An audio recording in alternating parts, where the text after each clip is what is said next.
This happened about a year ago now.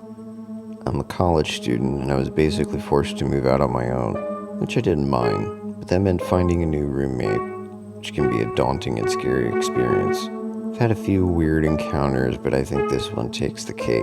I posted on Craigslist looking for a bedroom in a shared house or apartment for $300 or less. And on my ad, I mentioned please no phone calls, only text or email, because I find being on the phone with someone I haven't had a chance to size up a really uncomfortable situation. Just awkward, I guess.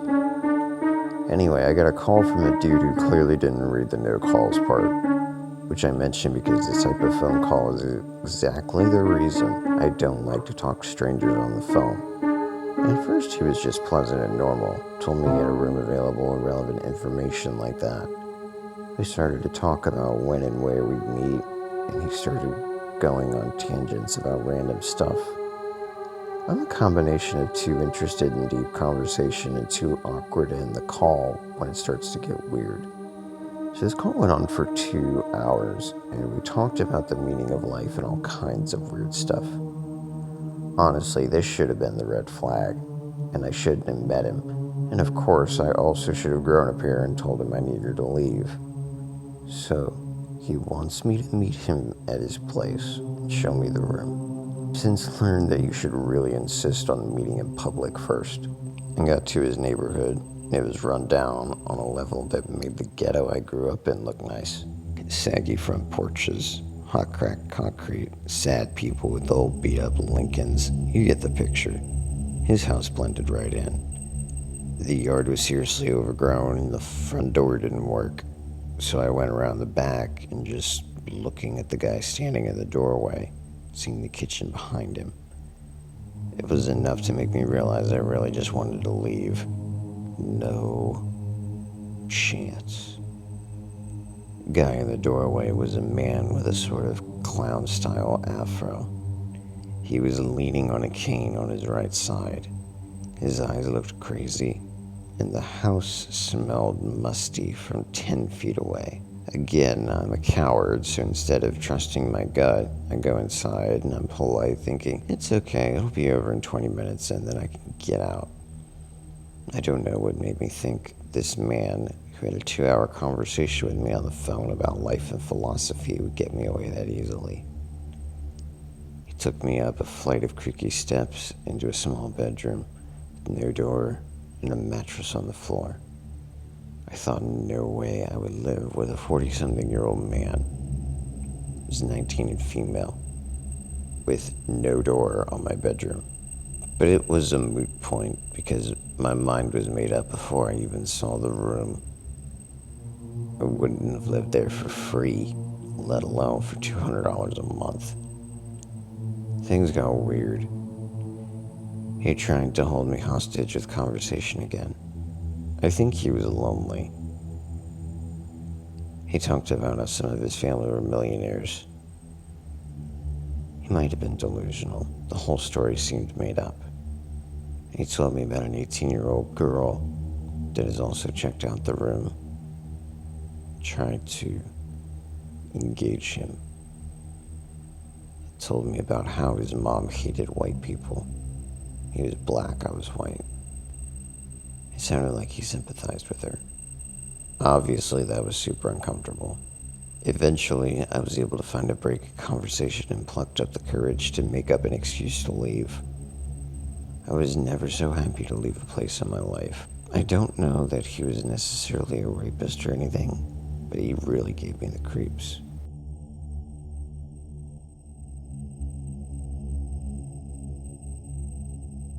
When I was 21, I transferred to a college in San Francisco. I checked out a room for rent on Craigslist. It was in a really nice 2-bedroom apartment. Rent was cheap and it was close to campus, so the spot was ideal. The girl who lived there was 29. Her name was Beth. She was tall, wide. She had jet black hair and wore pale makeup. She seemed nice, although she was a little quiet. She seemed to like me and agreed to let me move in. So far, so good. My first night there, we went out for pizza, and that's when I could tell something was a little off with her. Throughout dinner, she kept telling me how much I look like Shia LaBeouf. Didn't know what to say, so I just shrugged it off with a thanks. I mean, I look nothing like Shia LaBeouf, so it just didn't make any sense to me. When we got back home, she asked if I had seen her room yet. I said no, so she took me to see it. Her walls were covered in posters of Shia LaBeouf. She even had printed out photos of him all over her mirror. She owned all his movies. Didn't know what to make of it. It was creepy. The whole night she had been saying I look like him. Now it's obvious to me that she's obsessed with the guy. A few weeks passed.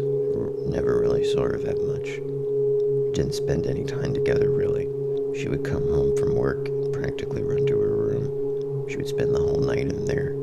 She had this creepy, high-pitched giggle, and I would hear her giggling through the walls all night. I wondered what the hell she could possibly be doing. Occasionally, she would come out and talk for like 2 minutes. She would always be slurring her words, so I suspected she was drinking a lot. Sometimes she wouldn't say anything. She would just stand in the hallway and watch me in the living room. I would turn and see her and be surprised and say, "Hello, Beth." And then there would be this long, awkward pause. We would give out her creepy, high-pitched giggle. It was uncomfortable being around her. She gave me chills. One night, I woke up at around 2 a.m. because I heard what sounded like the front door being unlocked. Came out of my bedroom. All the lights were off, but I could still see Beth standing at the front door. She had her face against it. She was turning the lock back and forth over and over again. Every time she turned the bolt, she mumbled my name. Max Parker, Max Parker, Max Parker.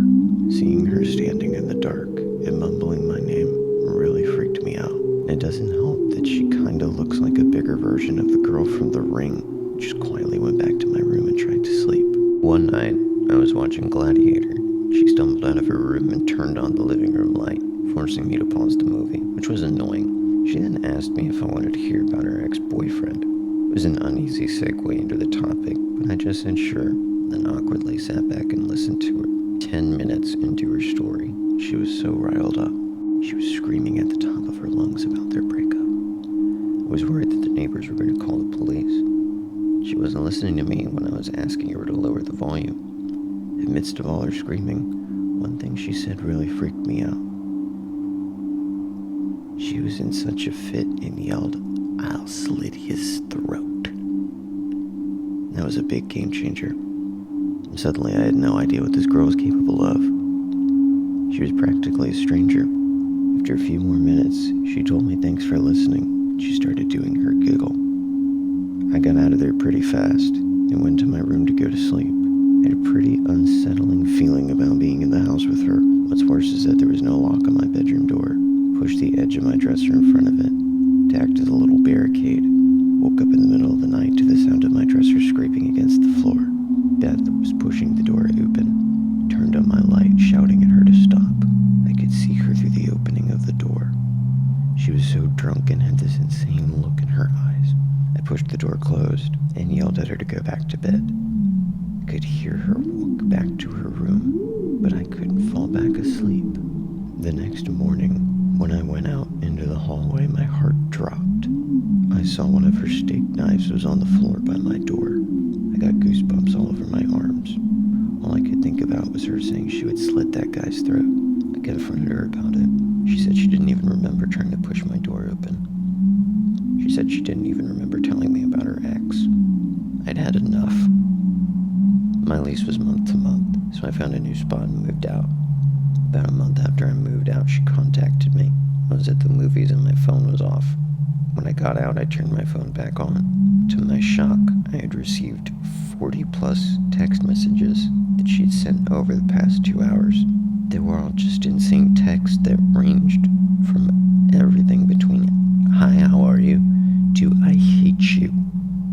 It was insane. I didn't respond, and I never heard from her again. I always wonder if I hadn't set my dresser in front of my door, she'd have quietly come to my room and slit my throat. It freaks me out.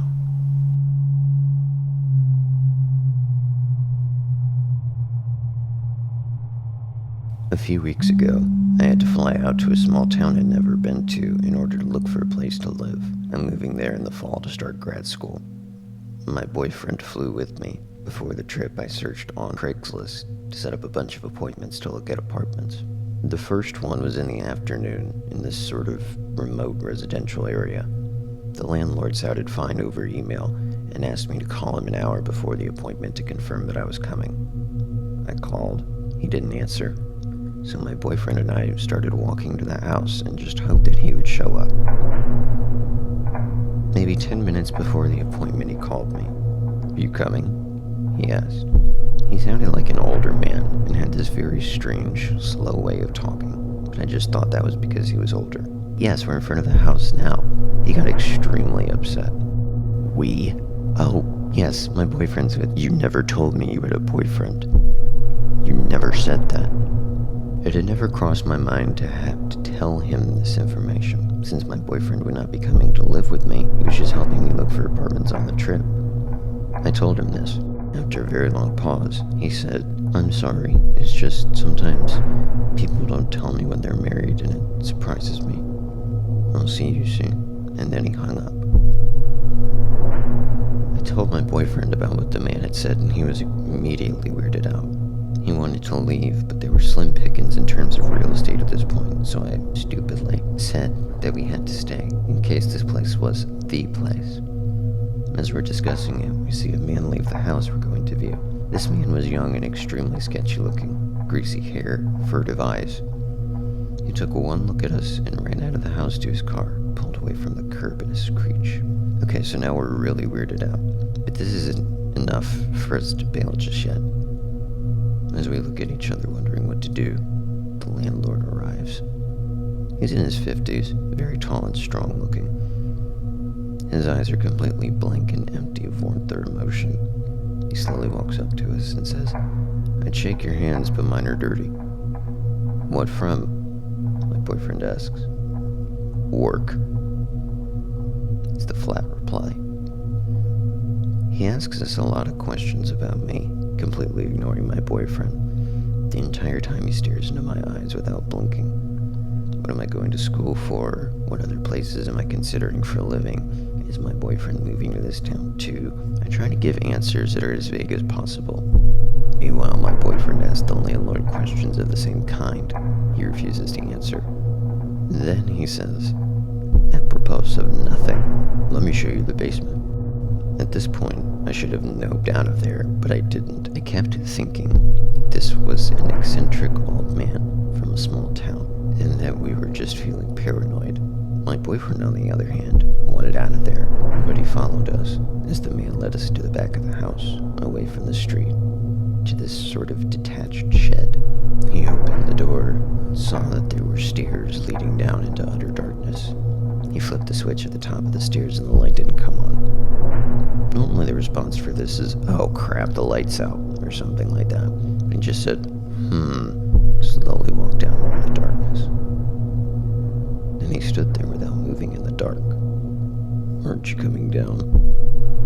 "There's nothing to see if the light's out," says my boyfriend. And the landlord just stands there for a long time, and slowly walks up the stairs, closes the basement door without saying anything. He took us into the house. Weird and increasingly creepy things ensued. The front door, the only exit of the house, locked automatically. My boyfriend tried to fiddle with it. The man got really upset and told him to leave it alone. He managed to get it open secretly, though. The man kept trying to box us into small rooms, and according to my boyfriend, kept reaching his hands into his pockets, only to take them away when he caught us looking. On Craigslist and in person, the man claimed that there was a grad student already living in the house, but the evidence of that seemed arranged. There were neat piles of generic textbooks on the table, but not other things a 20-something might read. There was a bowl of fruit on the table, but no other food in the fridge or pantry, or utensils. There were maybe 3 t-shirts in the closet. This supposed grad student wasn't out of town, but the landlord couldn't say what school he went to or how long he'd been renting the house. Finally, the man showed us every single room in the house but one. This one he refused to open, claiming it was just the attic, and we didn't need to see anything up there. He gave us several reasons when we inquired. It was unfinished, there was furniture up there, it would smell bad. The last one I believed because standing near the door it smelled terrible. Finally, we made our excuses and bolted out of there. The man walked us out and pretended to go to his car to leave. And when he thought we had turned the corner, slowly sauntered back into the house. My boyfriend, fixated on the idea that there was something wrong with this guy, Googled the man that night. Found out 3 things. That he was the pillar of the community, known by a lot of townspeople. That there was no evidence of him owning or managing a real estate company, as he claimed on Craigslist. And that he had listed his home address as the very house we'd been touring. The house where the grad student lived. So that was the creepiest thing that had ever happened to me. After talking to my boyfriend, I've decided to contact Craigslist and the police department with my info. The police say they'll drop by for a check-in, and I'm still waiting on confirmation from Craigslist. But at least the ad is flagged and should hopefully be taken down. Thank you everyone for your kind words. I've realized that it's better to err on the side of caution, and potentially save other people from harm, if the landlord really is innocent and were still be inconvenienced. The police sent me a message saying the information you provided has been reviewed and an investigation is in progress. I'll be scanning the papers and hoping you tell me about the results of the investigation. It's probably unlikely. From what I understand, the police used my information to perform a wellness check on the grad student who the landlord claimed lived in the house. The landlord came to the door and told them that he, the grad student, moved out already, and I think gave them a new address for him. But I'm not entirely sure what went down because the officer was being very vague with me. Anyway, I guess the officer running the wellness check, woman, still asked to look inside the home because it was protocol to make sure the grad student wasn't actually in there, in need of aid or something. The landlord was very resistant but had to let them inside. The police looked around and didn't find any evidence of the grad student being in there, but she agreed with me that the landlord's behavior was off. When I asked her about the attic and the basement, she paused and seemed hesitant to tell me anything. She said the landlord eventually let them look into the rooms to make sure the grad student wasn't in there. I asked her if she found anything. I think if there's anything in plain view, the police can arrest someone, even during a warrantless wellness check. She, again, hesitated and eventually admitted that they didn't find anything criminal, but that there was definitely a strange smell in the attic, along with some carpet bags. I guess they weren't allowed to open those. What chilled me was that she said when she went into the basement while her partner waited at the top, she actually fell down the stairs because half of the steps were all broken and strangely ragged, some of them missing altogether. But there was still nothing down there, nor any sign of the grad student, so the police left. This officer seemed new, young-ish, but really dedicated to her job. I'm not entirely convinced she knows what she's doing only because of the way she was talking. It was just a very youngish, not authoritative way of speaking. But she was really kind and sympathetic towards me when I first came forward with my info. When I asked if that was the end of it, she told me she was trying. I don't really know what that means. I get the feeling there's not much she can do legally, though I'm not sure. She didn't say so herself. She said that the investigation is still in progress, and then asked if I was comfortable ever coming to the station to talk to her in person once I moved to that town. So that's that, for now at least. I'm not really sure where any of this is going, if that's the end of it, if that's the most police can do, or if this police officer is really going to pursue it and uncover anything. In some ways, I feel helpless and confused, and in others, I'm not sure if I'm relieved that they didn't find dead bodies, and if I want that to be the end of it. Also, this could be and probably is unrelated, but I received an email from an unknown sender today. All it said was it you? Creepy. There was a link in the email that I foolishly clicked on, but my computer's antivirus software caught a virus from the link and neutralized it, as well as destroyed the infected email. I ran more scans on my computer to make sure it was clean, and it was only after that I wondered if the email wasn't the typical spam, but a message from the landlord himself. I called the police officer and told her about the email. She said that it can probably be retrieved, but I shouldn't try to do it myself because I might tamper with it further, destroy it more. She said I could bring my laptop to the station when I move, about a month from now, but it probably wasn't anything. But if I receive any more like it, I should screenshot it and save it. Also, to those asking, my email is not linked to my Facebook, and putting my phone number email into various search engines hasn't turned up anything about me. So there's that at least. Maybe there will be more to come in the future, although I certainly hope not.